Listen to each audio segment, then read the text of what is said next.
Hello and welcome to my little corner of the internet. And I thought I'd do another radio rambles. It has been a long time. I think we're up to number 9 of radio rambles, but who's counting? Let's say it's 9. So it has been a while, and the projects and activities are surrounding radio have sort of taken a big dip at the minute. So I thought I'd just do a little refresher, a little recap on what the things I used to do. And this one is all about my little online radio station, which I loved. I was terrified by it, and we'll come on to that in a second, but I really liked it. Numberstation.co.uk was where it's at. I'll put a link in the description. Okay, because if you put numberstation.co.uk in, it sometimes doesn't work for some reason. But I'll pop the direct link in the description. So just click on that link and it'll take you there. So what was Number Station? Well, Number Station was about searching the airwaves for oddities, for radio oddities and amateur radio transmissions so we could listen in, which was really cool. And I would record them and then put them over like an ambient lo-fi backing tracks, and directly from the site you can actually play it from the archive. So this is one now. So there's a play bar at the top. You just hit play.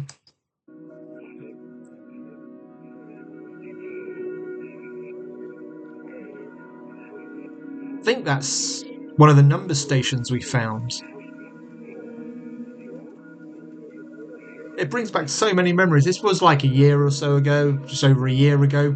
I managed to keep it going for about 7 or 8 months doing the live streams. But then something really odd happened, and YouTube sort of slapped a load of copyright warnings on me, which sort of spooked me a little bit. So I stopped doing the lives, which is really odd because the music I was using is from their royalty-free audio library from the YouTube studio, which was really strange. And if I was to challenge it or whatever, I'd just be talking to a robot. So it's sort of died then. I haven't really done much with it, but you can listen to the archive if you want to. It just randomly selects some tracks for you to listen to. But yeah, the live broadcast, you can see the sections here. This website was always a work in progress, and it was always changing, which again, I really liked having something to mull over and plan and redesign. I loved it. It's always nice to be focused on an idea or a project, isn't it?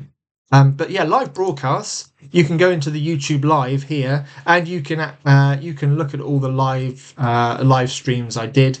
There were a couple in here that were my favourites. I really like the one about intercepting transmissions from satellites in space.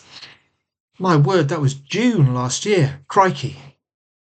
Yeah, and the other one was the one that followed, the Antarctic transmissions, which, I really enjoyed, and I got to listen to that this year as well.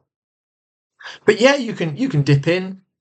Crikey, this brings back so many memories. I really liked designing the thumbnails, working with Midjourney to design the thumbnails as well. That was really cool. But yeah, there's a lot of hunting out of obscure and quirky signals using web SDRs. So yeah, you can follow the link, go to the live, and have a look at all the episodes. They stopped 9 months ago, as I said, when I got those copyright warnings slapped on me. But have a listen. There's quite a lot there to listen to. Speaking of web SDRs, web SDRs are bits of software that you can access with your browser that will allow you to control a remote radio or a receiver, and allow you to tune in to the different bands. And if we click on here, we've got one on site here. So if I can remember how to use it, I'll just put in the call-in frequency, and it's just a case of trying to remember how to do it. 145.500. Can I? 145.500. I can't remember how to do it. There we go. No. Let's have a look. 145. Oh. That's better. So it's the waterfall, so you can sort of zoom in on the waterfalls. And what I did on my live transmissions was just call up one of these, and then you can sort of home in, and you can listen to what people have been saying, and just listen in on conversations. Let's see if we can listen in one now. Let's have a look.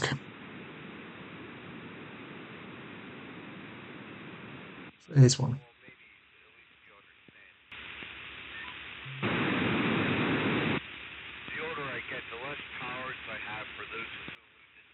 Yeah, the volume's not very loud, but you get the idea.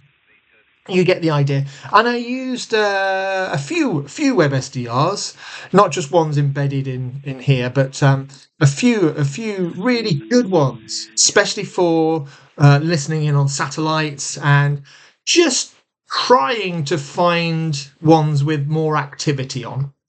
And I found that Sunday evenings, which is when I did my lives, that was when there was a lot of activity on the airwaves. So sometimes got a lot, others it was quite quiet, and it was quite a struggle to fill the time, if I was honest. But yeah, have a look. What else have we got? We have build your own numbers station. So before I even started this, and many years ago, I would just start tinkering, maybe building here, there, and everywhere using Raspberry Pis and a bit more code here and there. And I've just scooped them all up and popped them in one place. So if you want to build a number station using a Raspberry Pi, or you're interested in boosting the range on a little FM transmitter that you might have in the car, so you can maybe build your own little pirate radio for your own property, for example, then this will be the place to go. There's a few links there, and yeah, can be quite interesting. I accept no responsibility if you get in trouble with the law. That's the small print. Terms and conditions apply, I think, is the sentence we should use here.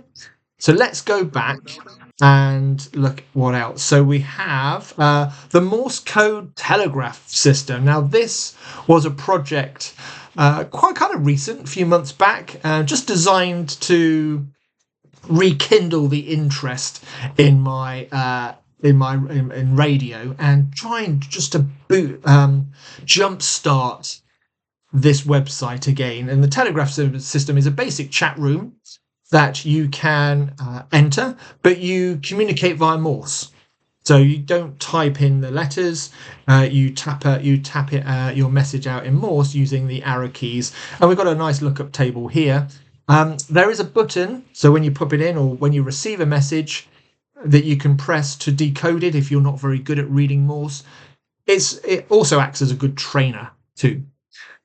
If it's quiet in the chat room, the system will automatically throw some messages in. So it'll do like spoof replies. So even if you're the only one in the chat room, you can still get a worth out of it. You can still learn, you can still receive, and you can still read incoming Morse transmissions. And then I went really off-piste, and then I did Tales from the Vault, which was another little project. It was based around Fallout, and just did a spoof online radio show about that, playing the music and maybe a few stories that I found that streamed online, that sort of thing. Don't know why I did that. It was a bit random, but then this page is always a work in progress, and it is completely random and changes month by month. And then I did Mysteries of the Megahertz podcast. Now, this was interesting. I found a really good AI that was able to make really nice synthesized voices.